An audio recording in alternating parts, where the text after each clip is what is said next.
नमस्कार, मी मनीषा कुलकर्णी. मी दिवाळीच्या वेळेला माझ्या आदर्श यूट्यूब चॅनलवरून सैनिक हो तुमच्यासाठी असा एक व्हिडिओ आपल्याला माझे विचार मांडून पाठवलेला होता. पण तो जरा जास्त म्हणजे मोठा होईल म्हणून मी माझे काही विचार आहेत ते पुढच्या व्हिडिओमध्ये व्यक्त करून आपण एक व्हिडिओ तयार करायचा असं ठरवलं. आणि आज माझे त्याच व्हिडिओला अनुसरून माझे पुढचं मतं काय आहेत ती मला थोडीशी आपल्यासमोर मांडायची आहेत. परवाच्या माझ्या व्हिडिओलाही आपण भरभरून प्रतिसाद दिलात आणि कॉमेंट्स दिल्यात आणि आवडलेल्याचं म्हणजे लाईक्स आले तर त्याबद्दलही मला आपले धन्यवाद मानायचे. त्यातूनच मला माझे पुढचे विचार मांडण्याची स्फूर्ती मिळते. सैनिक हो तुमच्यासाठी. तर हे सैनिक जे आपल्या सीमेचं सुरक्षेसाठी अहोरात्र झटत असतात, त्यामुळं आपण दुसरा दिवस उजाडलेला उत्तम रीतीनं पाहतो, घालवू शकतो, मोकळा श्वास घेतो. हे तर आपल्या सगळ्यांना माहितीच आहे. परवा मी एक असा व्हिडिओ पाहिला आणि माझ्या सहज विचार डोक्यात आला की एक ट्रॅफिक पोलीस कंट्रोलर एका मुलाला, एक तरुण मुलाला गाडीवरनं त्यानं त्याला थांबवलं आणि त्याला म्हणाला गाडीवरनं उतर. तर तो उतरला मुलगा. तर त्याला म्हणाला तो की तुला आत्ता हे फाईन भरलं पाहिजे, तुला ही पनिशमेंट भरली पाहिजे. तर तो मुलगा म्हणाला, अरे रवीनं कशासाठी? तर हेल्मेट घालून गाडी चालवणं हे बंधनकारक असताना तू हेल्मेट का घातली नाहीस, असं त्याचं ते बोलणं चाललं होतं. त्याच्यामध्ये काय झालं ते लांबनं बोलणं काही इतकं नीट ऐकायला, पण त्याच्यात काय झालं कोणास ठाऊक.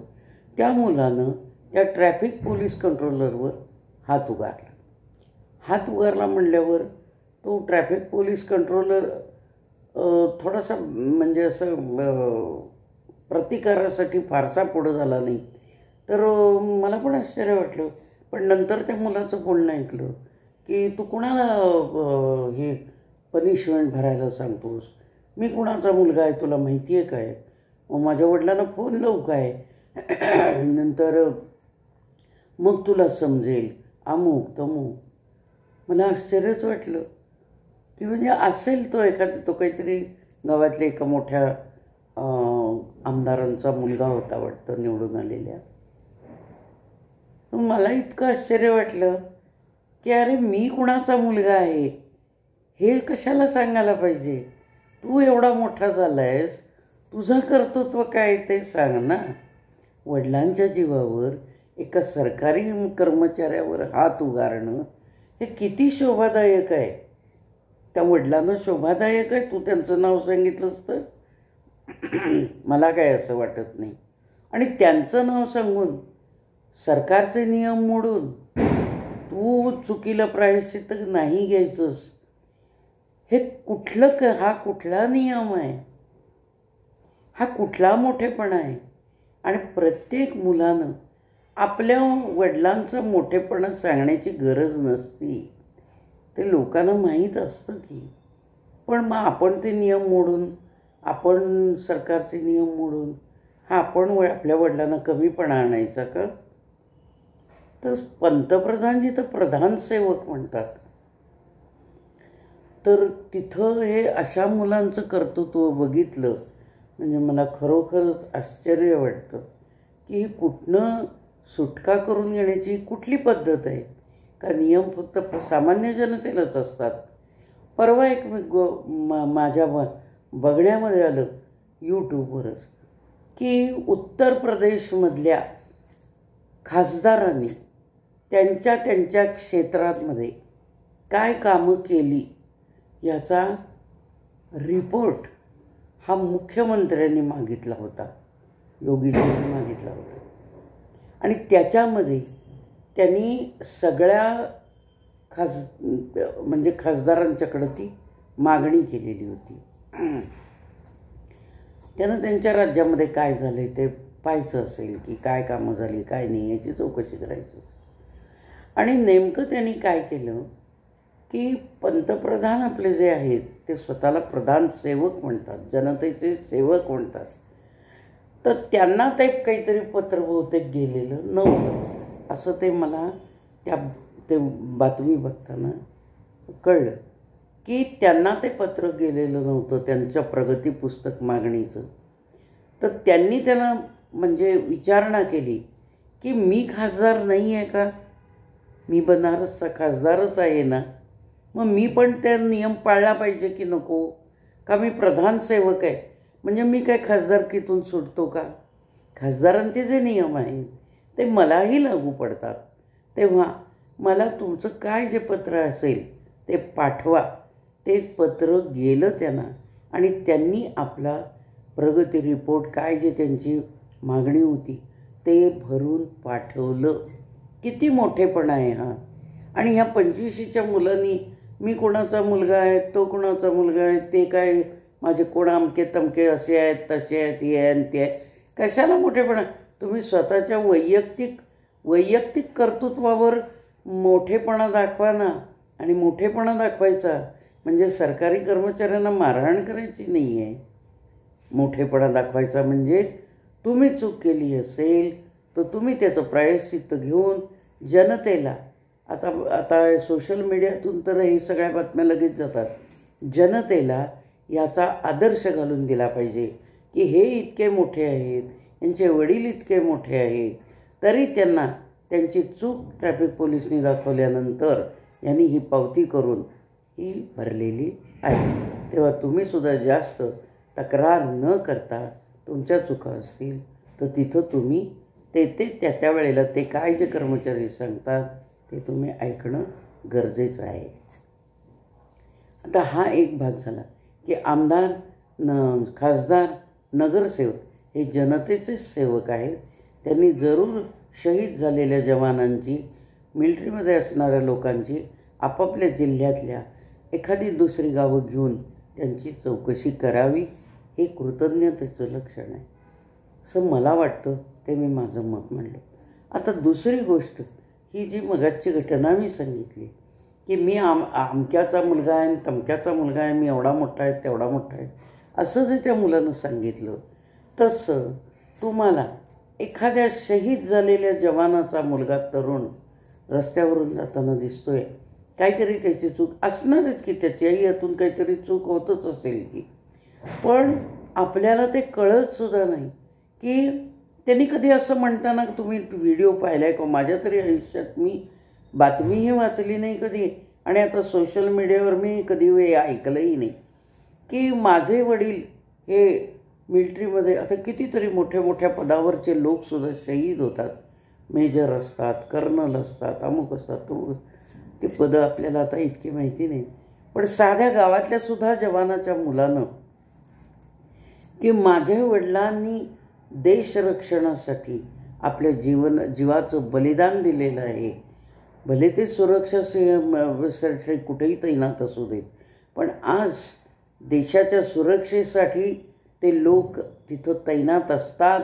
म्हणून आपण मोकळा श्वास घेतो आणि म्हणून आपण आपला मोठेपणा सांगून वाद घालू शकतो.